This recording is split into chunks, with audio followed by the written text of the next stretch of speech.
Okay, Poddies, have I got an exciting episode for you today? I am being joined by the amazing Marianne Cantwell, which I'm so excited about. I was really, really excited. We put out a thing a few months ago for who you would like to see on the podcast. And as always, if you ever have anybody that you think you would love to hear a conversation on the Smart Leader Sell podcast with, then please reach out, let me know, and we do our best to get all of these people on. But some of you recommended Marianne, and so I reached out to her and I said, hey, I'd love to have you on the podcast. And excitingly enough, she said yes, which is great because obviously we're having this conversation today. But it wasn't the conversation that I was perhaps expecting. And in fact, I was really excited when Marianne showed up for the recording session and said that actually she is in the process of launching her second edition of her book, FreeRange Human, which I'm so excited about.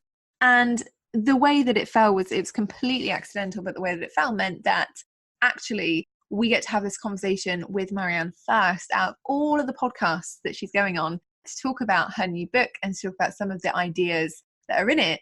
We get to have that first out of every other podcast. So how cool is that? I feel like this is an exclusive or a premiere or something like this. But today's episode was a really interesting conversation with Marianne. It brought up a lot of different topics for me and a lot of different thoughts and perspectives. And actually one of those was the way that the online business industry is changing and has shifted. And during the episode, you'll hear us talk about how that's happened and what that actually looks like in the time that Marianne's been online and in the time that I've been online, and how it reflects on us, how we sell, how we price, how we act and show up for ourselves and our businesses, and how those things change over time. And it was a really, really thought-provoking episode for me. It was a really thought-provoking conversation. And actually afterwards, it made me think about some of the changes that I really want to make in my business and some of the things that we change each year or each quarter because we're not feeling that joy or that happiness with them anymore. And that's been a big theme for me over the last, I would say, 6 to 7 months. It's been something that I've been taking a lot of stock in my business, but also elsewhere. You know, I've looked at my health and fitness, as we all know, sometimes in a challenging way. And I've been looking at that for quite a long time, you know, and the conversation with Marianne really highlighted for me that need to really set stock against not only the revenue in your business, but also the happiness that it can help you create for yourself and for others as well. So I really hope you enjoy this episode. And as always, if you do enjoy it, please make sure that you head over onto social media and that you do share your key takeaways, or that you leave an iTunes review and let me know how we are getting on. But enjoy the conversation. I'm excited to hear what you think. Welcome to the show, Marianne Cantwell.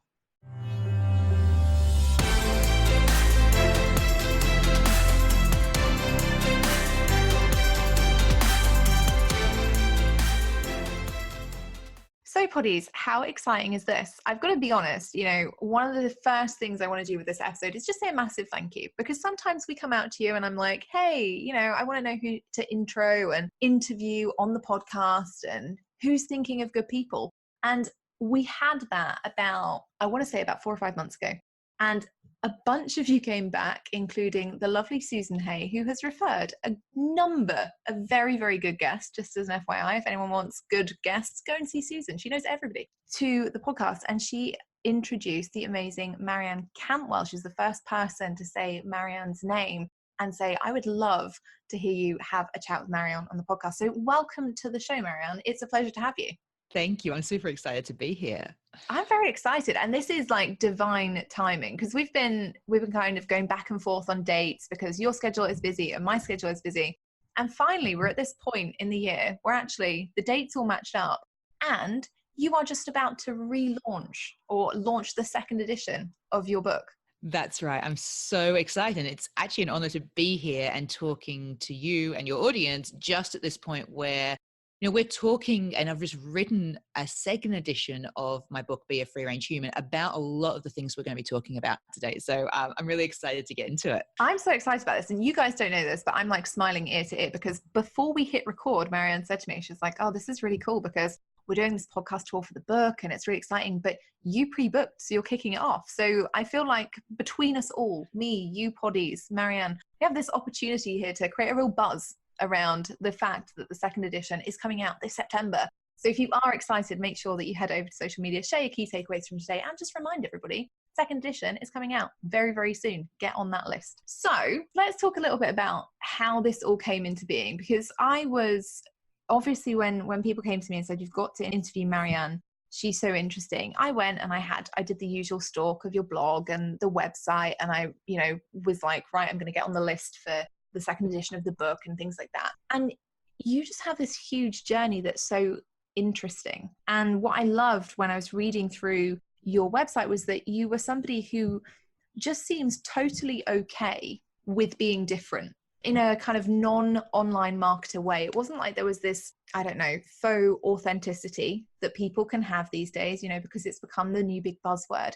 It was this sense of, I don't know, maybe it sounds very woo-woo and I'm not woo-woo, but this sense of peace and calm. And do you know what? I am who I am. Like me, don't like me, it's all cool. And just moving through the world. Thank you. I really appreciate that. That's definitely how I feel. I definitely don't feel like I fit into the online marketer world at all, which is ironic because I have been in it for a long time, but I don't really identify as an online marketer, even though that is how I've made my income. Mm-hmm. So I guess very much like I talk about in my work, there can be a real power to that little sense that you have that you don't fit. And it can be the biggest liability in the world if you don't acknowledge it and deal with it and do something with it, or it can become your power. And I'm really honored that you recognize that. Well, I think it's so rare in this space. I coach with Ali Brown, and I coached with her because she came on my podcast in January this year. And we had this really interesting conversation about what it means to be cookie cutter and how we can kind of break free from the mold. And when I saw your website, I was like, oh, had I not ended up coaching with Ali, I feel like I would have gone in this direction. And for me, it's so nice and it's refreshing to find people who are trying to have bigger conversations about their vocation, their business vocation, and about what that really means. Because, I'm a millennial. So many people tell me, oh, millennials, you're all awful and this and that. And then we see on the news that millennials are prioritizing things like experiences over materialism, and millennials are prioritizing, the safety of the planet moving forward and things like that. And it comes down to, as a millennial, sometimes feeling like you don't fit in because every other generation has something negative to say about you. And when I came across your website and I started reading this, I was like, oh, there is so much I can relate to you there just by virtue of being born in the time I was born. I love that. I'm so glad, because I was like saying, I'm like, when you think, do I sound a little bit wanky or is this? No, I absolutely love it. And you know what? Here's the thing. There's so much noise out there in the online world, and yet there's also so much space. And I think that's this really interesting point that we're at. We're at a point where there's more eyes on your online marketer kind of businesses. There are more eyes on everything, and it can feel like it's crowded, and it can feel like the only way forward is to look like everyone else. But at the same time, because there are more eyes, there's also more space. There's also more opportunity than we've ever had. And I feel that it's so interesting you having those conversations with Ali Brown, that there are more and more people who are realizing that the formulaic cookie cutter way forward has maybe went from being a helpful thing, where it's like, well, let's find out the more efficient way to do something, to becoming quite constricting and being the opposite of authenticity and being the opposite of even efficient. And I'm happy to talk about that later in this. Please do. No, please yeah. Go straight there, because I think it's a huge problem. Yeah, definitely. So where would you like me to focus on? There's so much I could say within this. Let's go into the efficiency part, because I think that's a huge thing. And then, perhaps we can steer this around to, why formulas are dead or why formulas are dying in the online marketing space. Absolutely. Love to do that. So I'll start with talking about the efficiency thing. Well, actually, I'll talk about the effectiveness thing. I think to me, there's a difference between efficiency and effectiveness. And I think this is a good place to start. Efficiency is about doing something faster, in a short space of time without wasting time. And effectiveness is about getting better results. And I think that what we have started to confuse is efficiency and effectiveness. So some people, you know what I'm saying? So the first question people early on tend to ask, and very naturally, and I know I certainly asked that as well, was how can I do this faster? How can I do this maybe in a more hands-off way? How can I automate? The problem is that there's a natural order that things go in. And the first question to ask is about effectiveness. You can't be efficient at something you're not effective at. You're just doing it faster and automating something you're not getting results with. And so that's where I think that the online world maybe has just forgotten. It's not about, actually, I do say, formulas aren't great, but actually I think formulas are really useful. If you know you're going to do something and you're going to do it a certain way, then it's great to have, understanding the steps someone else took because they're going to fit you. But we often ask those questions a little too early. And actually it's about, and this is where it gets a lot more personal.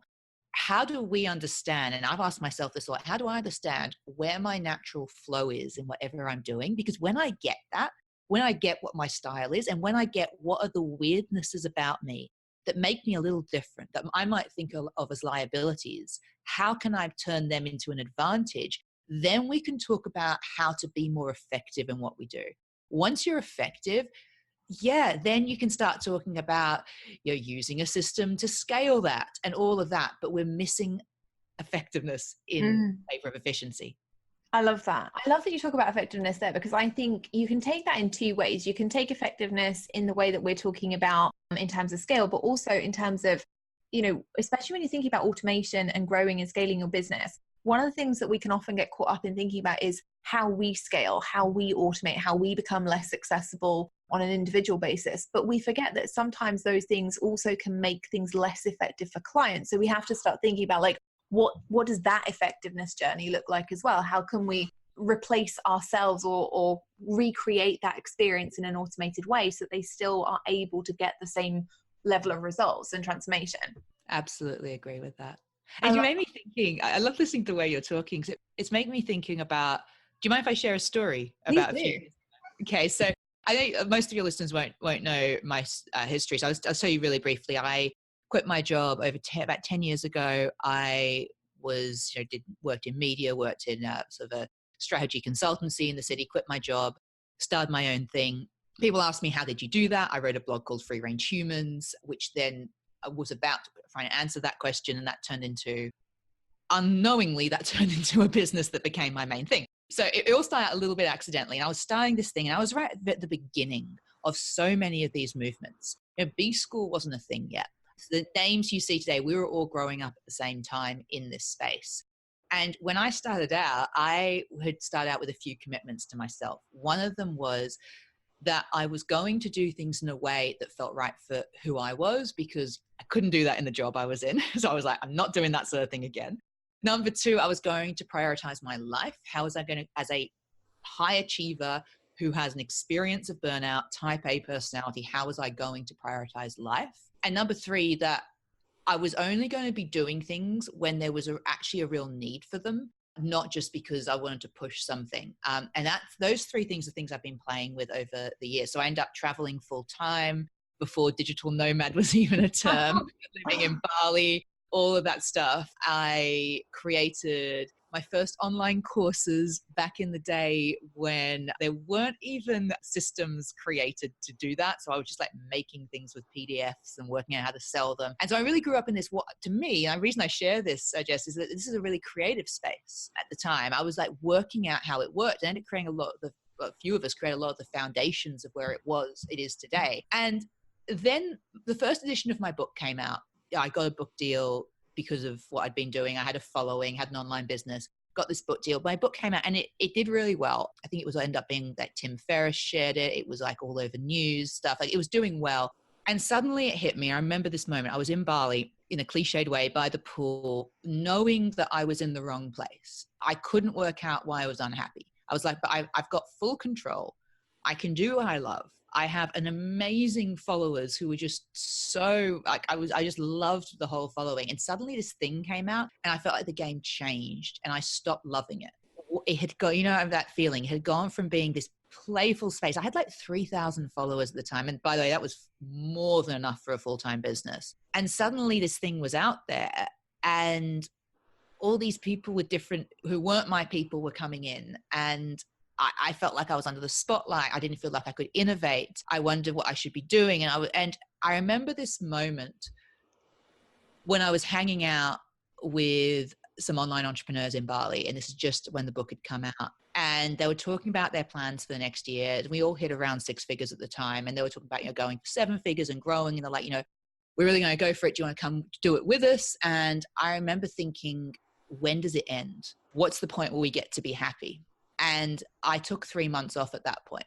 At the busiest point we could have, I had a business manager and an assistant, and we pre-scheduled 3 months of content because at the time I was like releasing stuff every week to my email list. I disappeared without telling anyone except my team that I was disappearing, and no one noticed. We automated, it was a little experiment trying to disappear. And that, by the way, that's a whole other podcast we could do on this. What happens when you trust other people? Long story short is that your business actually grows, doesn't shrink. Anyway, so I left 3 months later. I came back and I was like, you know what?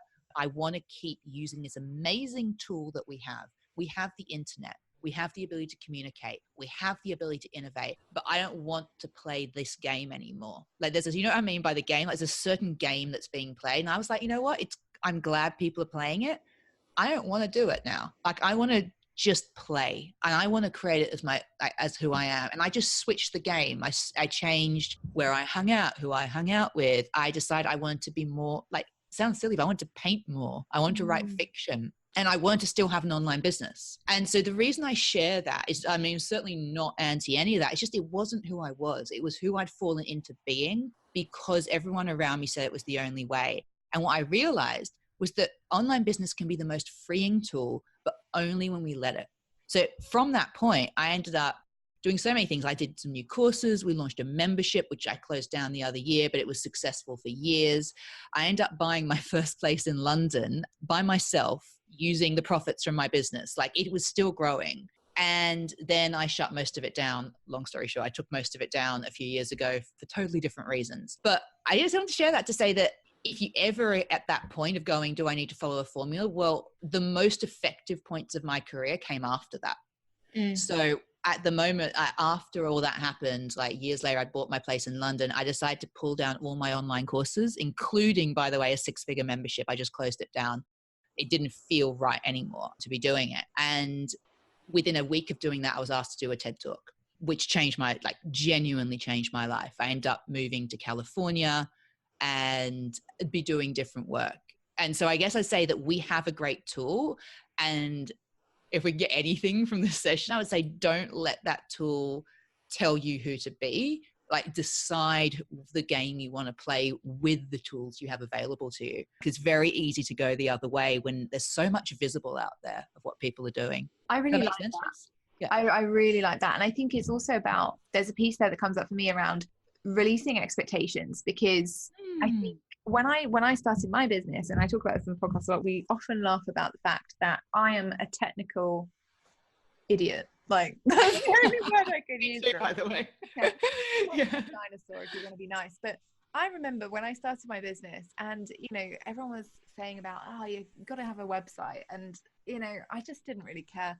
And I was just out of my corporate job, and I kind of thought, okay, well, screw it. Like, if I've really got to have one of these, then I will put it together myself. And the extent of my design skills were that I wanted, for some bizarre reason, best known to myself, bright pink and gold as my colors, which was fine. Like there's nothing wrong with that. The fact was, though, that when you are technologically challenged, you can basically produce yourself as a DIY person who does not understand how to use the internet, a kind of psychedelic fuchsia and a weird like vomit colored brownie yellow. It's like a mustard. And that's what I had for like 2 years. And it never bothered me. And nobody ever commented on it. And I was never, it just didn't bother me at all. It didn't impact my sales. I was making really good money. I was having a great time with my clients. I was building this following. And nobody ever came to me and went, Jess, your website is crap. Like they should absolutely, they should have, but they didn't. And it was funny because as time went on, the more successful I became and the more clients I got and the more that, I started to do what everyone was doing, actually, the more I felt like I was torn down, because the expectation was every email will be perfect. Every blog post will look spectacular. The website is going to look perfect. And it didn't become fun, because obviously, like you were saying, you automated your business for 3 months. Like we batch record content and create content. a couple of months in advance. And so people often say to me, well, how is that not boring? And I'm like, because the expectation from my end is that, oh, I love doing this. I get to create it forward. I get to share like real time, real life, maybe not at the same time it's happening. I don't have to share the raw. I can share these are the learning lessons and the outcomes. And I think that element of being able to be creative and, you know, have that sense of joy within your business and stopping selling the stuff that doesn't light you up, it does go on to make you more money. It frees you up to look at other opportunities that are potentially better for you and that actually will be more interesting and be more fun. I love that. It's like, you remind me, as I was listening to you, it's this question that I've been asking people recently, which is, what game are you playing? Ooh. Right? Because you know how it's like, oh my, like if you tell someone you're doing something, let's just say I'm launching a course, they're like, have you thought of this and that? It's like, you don't even know what game I'm playing. You don't know what outcome I want is. You don't know how I want it to feel. And so I always say, like, exactly what you're saying there is to say, like, before you make any decision, write down for yourself, what's the game I'm playing it? By which I mean, how do I want to feel? Like, I'll give you an example. My most successful course launch ever was done of a course I'd done like 4 times before. So I knew it backwards. My business partner and I collaborate on this course. We got together and we said, right, what's the game we're playing for this course launch? And we said, number 1, we want it to be our biggest launch ever, and this is what it means. And number 2, we want to do it with more ease than we've ever experienced in a course launch. And then suddenly, the cool thing about that, by the way, is, you know, if you think, how are you going to have more ease while you do your biggest launch ever? Well, we didn't know the answer to that. And that's why what game are you playing is a creative question. So we then had to say, what would that mean? And we had to figure out an answer. If you never asked the question in the first place, you just do what you naturally do, which is, if you're an overachiever, you overachieve. If you're a follow the crowd person, you follow the crowd. If you're, you know, like, you just do your natural style, but ask the question. And what you said feels like you've been, without using that language, asking that question. It's so funny, isn't it? Because I think there's it's so interesting to me when we talk about launches and when we talk about being successful in the business space. You know, we do have 2 camps, obviously. And I always say this to people, I'm like, look, if you're not making 6 figures yet, formulas can be great because they do just teach you what to do and when. And it's the importance then is find the right formula for you, find something that you can tailor and you can still have fun with and that you can troubleshoot, I think most importantly, yourself.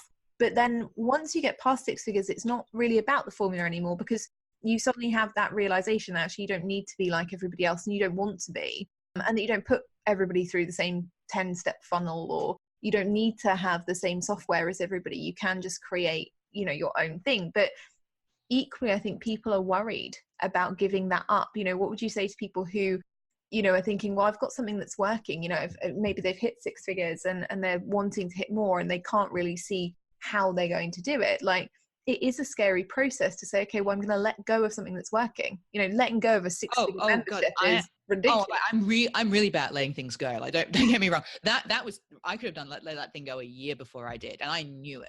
So I am the worst at endings, like terrible at them. And so the first thing I say is I get it. The second thing is that it's really, I go back to, what game are you playing?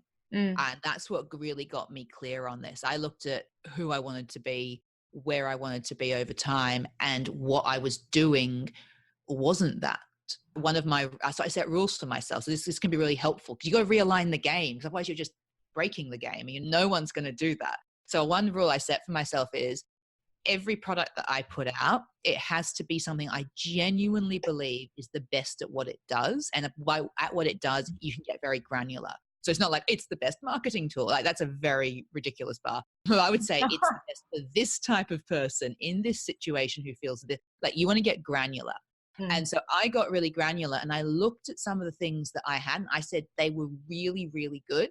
I couldn't hand on heart say they were the best in the industry. And that was a very hard call, because I thought it was better than 90% of the stuff. And I was like, what am I playing here? Is that my best thing? Is that literally what I want to be known for? And I was like, it actually isn't. It's good. It's more than good. It's not great. Now, that's not a thing I think you need to set as a bar at the beginning. But I think if you want to grow as yourself and not just barrel down the line, you have to start asking that. And I was like, that's not who I want to be. There were a lot of issues with it. I felt I was teaching things that worked, but I changed how I thought about them. I was like, you know what, this needs to go. And so my members were so good about it. And yeah, so I would say number one, like know what game you're playing. And the other thing I want to speak to is, you said before at the knowing what formulas to use before you're really successful. That's something actually I'm so glad you raised it, because how do you deal with that with, I'm curious, someone turning to you, how do you deal with that with your clients, Jess? So when people are starting out and they don't know what sort of approaches to take, like, do you encourage people to look at who they are, their personality, that sort of thing? So for me, I always look at what are your priorities and what your values. So for me, and it's weird, even in my own business, I don't really teach formulas. And, I will give advice and I'll say, okay, for example, if you're somebody who your key focus right now is cash flow and you need to generate an amount of revenue in a certain time period, you've got to be looking for high ticket, high transformation. How you do that is up to you, because the variety of products and services and ways of doing that, you can do one-to-one, you can hold a retreat, you can run a mastermind, you can do anything that you want. But ultimately, if your priority is cash flow and your value is, I'm here to make an impact, or I really want to change people's lives, or I want to serve, then you have to go high ticket, high transformation. And that's the thing. But prescriptive formulas have never really been my bag, if I'm honest, saying step one is this and step two is that, and, go and create this PDF and then create these emails that have 10 different, things in them that say X, Y, and Z. It just doesn't float my boat. And maybe that's because I'm a rebel without a cause. Who knows? I think those things are kind of cool and interesting to look at. I think we can get lost.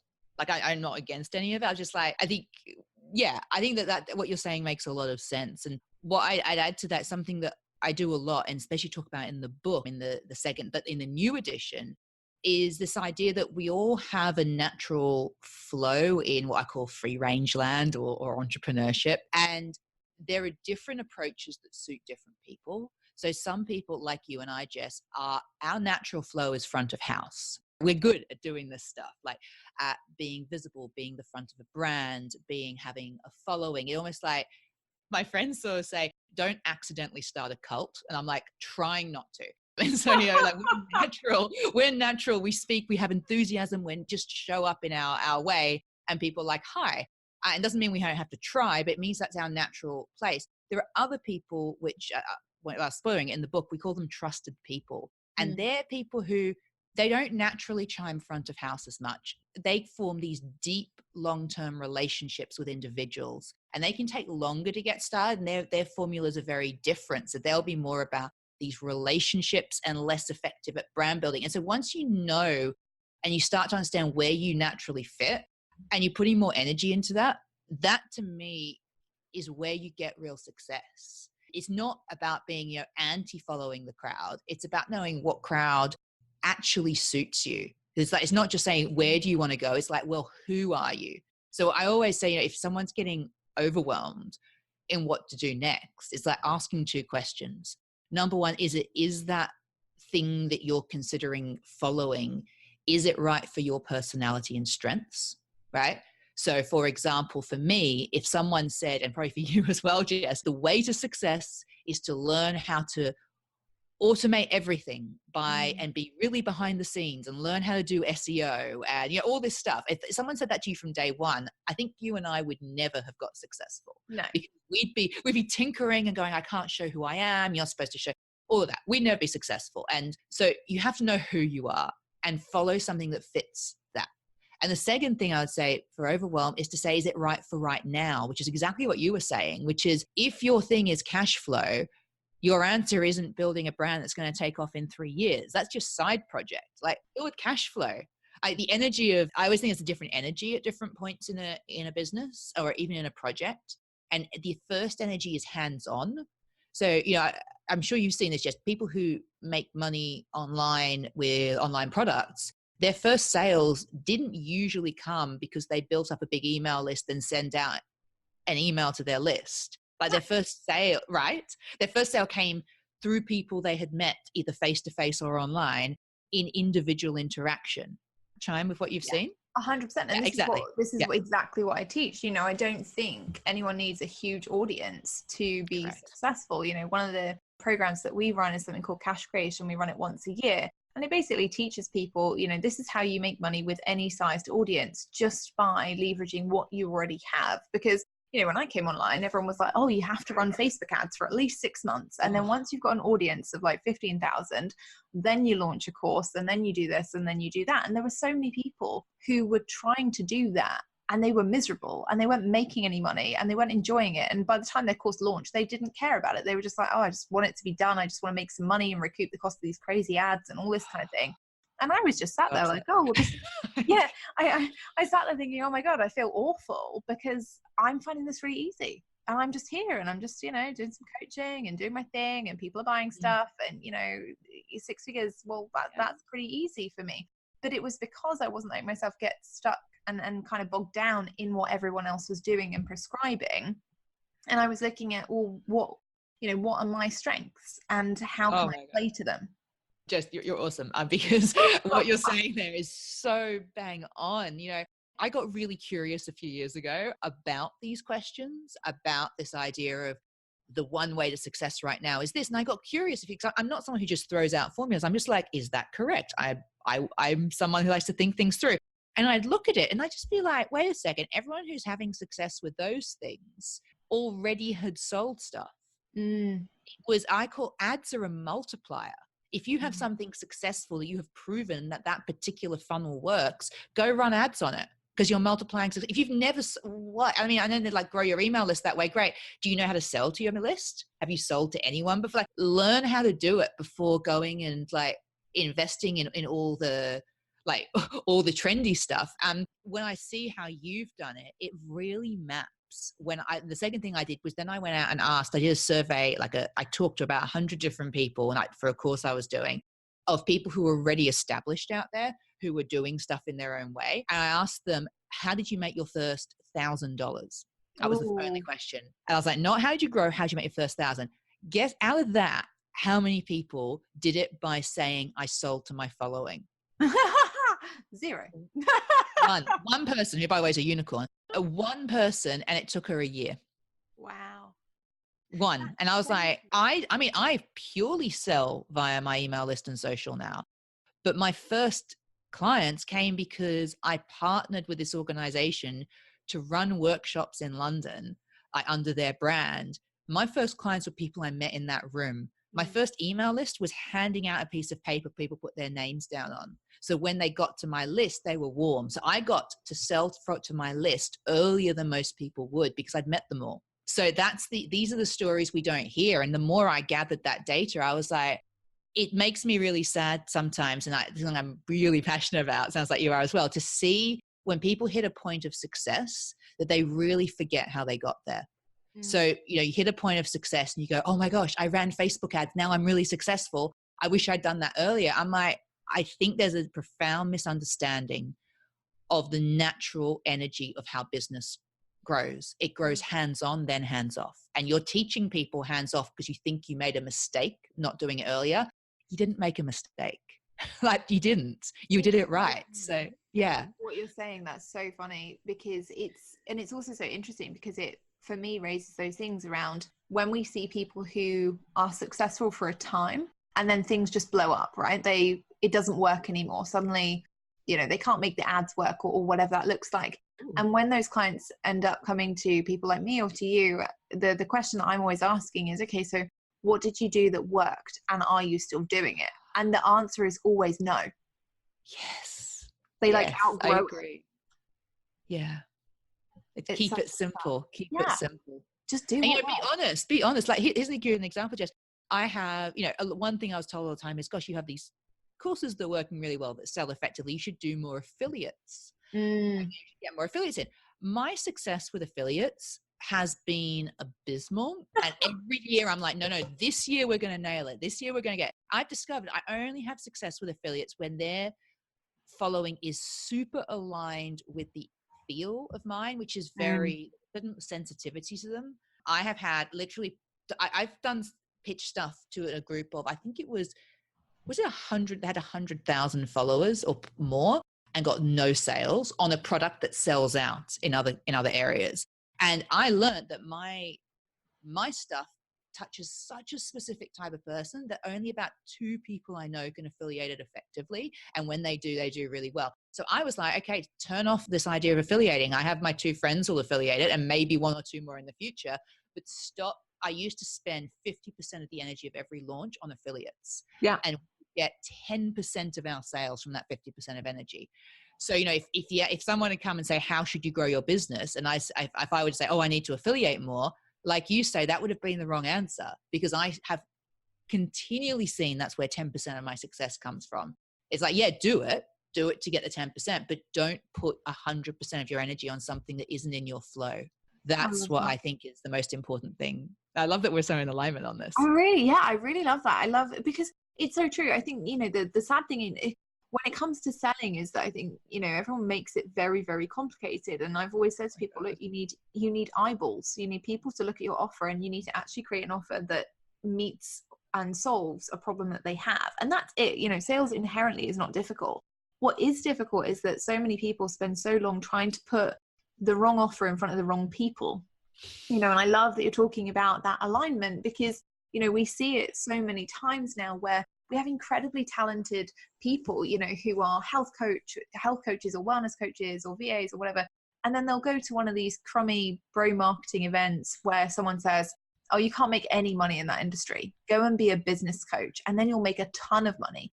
And so they go and be a business coach, and they try and, you know, recreate something that they've seen someone doing because they think that's what's going to sell. And because it just doesn't feel good to them. They don't really understand it. They're putting it in front of a bunch of people who don't want it. It doesn't sell either. And we're just seeing people's confidence being destroyed because they're not able to just look at, okay, well, who do I actually have in my audience?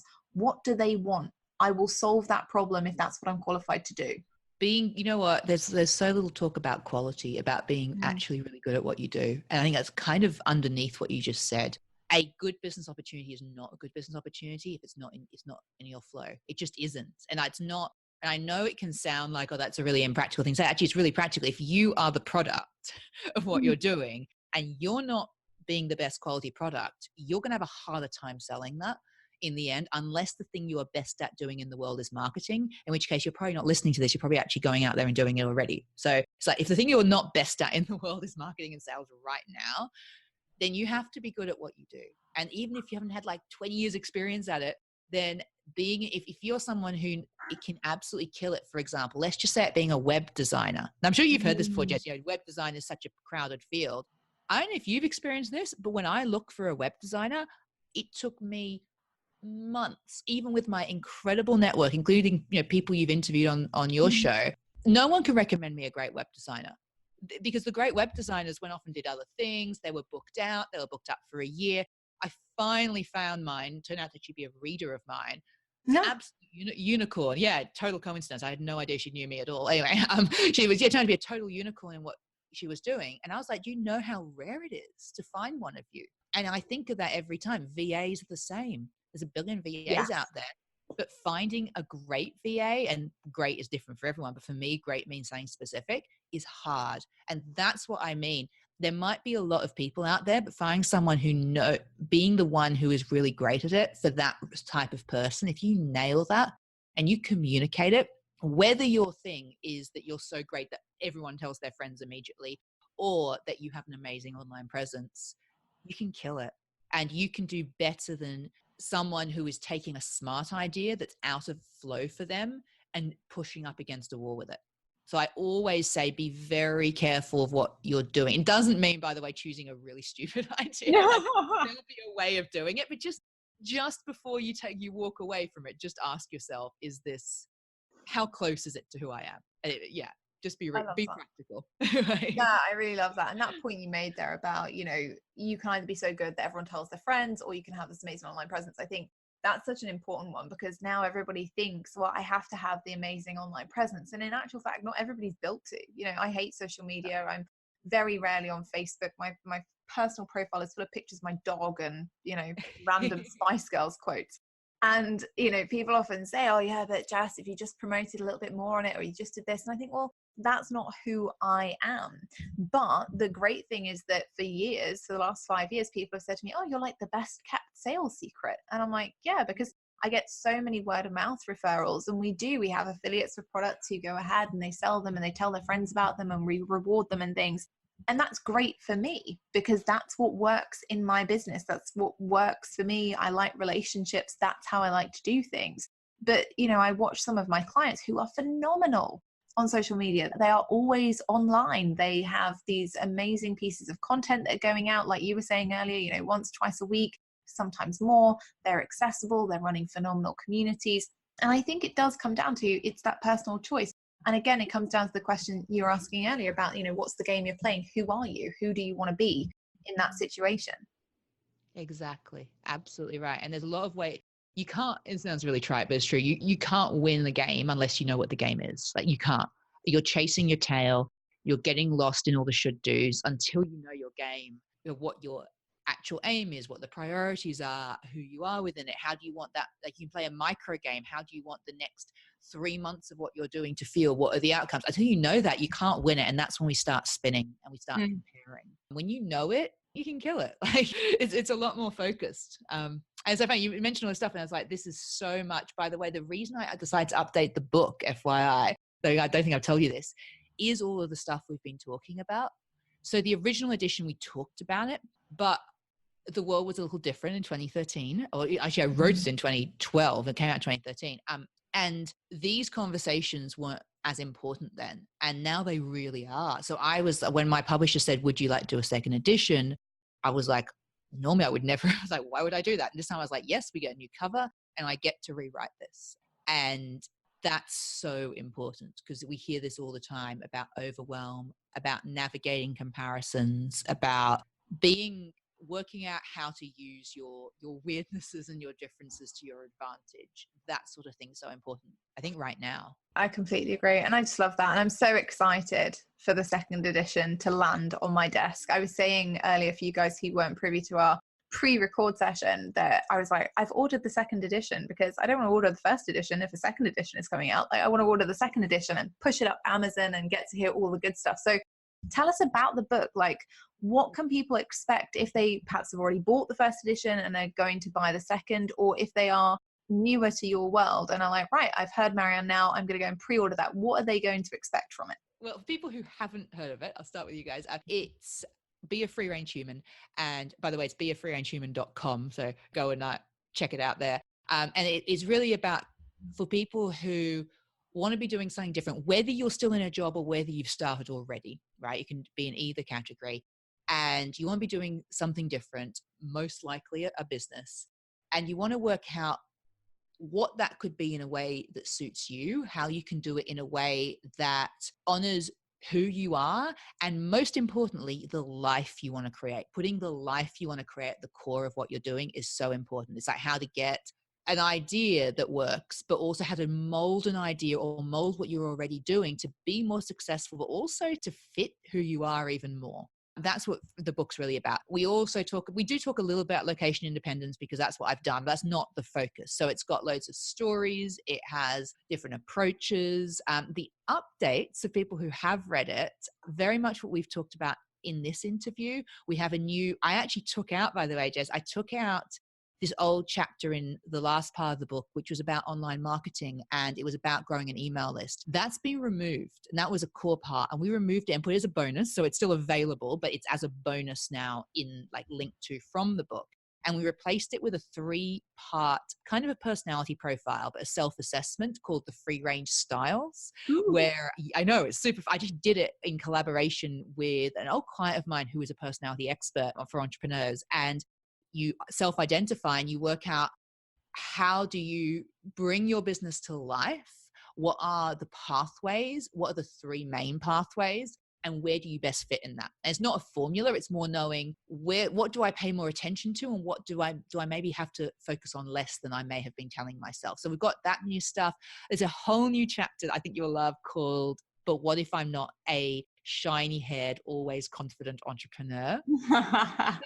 Comes halfway. By the way, guys, I literally did this new book so I could write that chapter with that heading. And it's actually I'll spoiler it for you guys. It's the real story of why I quit my job, which is a story of anxiety and depression. And I talk openly about living with lifelong anxiety and depression. And I gather other successful entrepreneurs who have that. I got someone on there who lives with some chronic illnesses, and you don't see this stuff as much on the surface. And we talk in this one chapter openly about how sometimes when you see stuff online, you only see the surface and you don't realize how much of it has been crafted around who someone actually is. And so if you ever feel like everyone's really shiny, get the book just to read that chapter.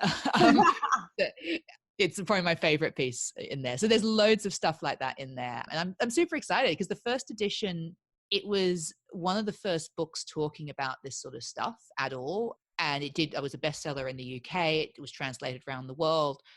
And we wanted to come back this time and say, hold up, this little world has changed a lot.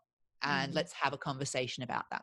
So yeah, that's why I'm so excited. I love it. I'm so excited about that. I'm like, now I'm wishing it was September, you know, for those of you who by the way, I wish I'd met you before. I totally would have put you in there as well. See, there we go. See, you're hearing it here, guys. You know, there will be a little post-it note at the back of the book that's just like, Jess was involved. Jess has been good at this.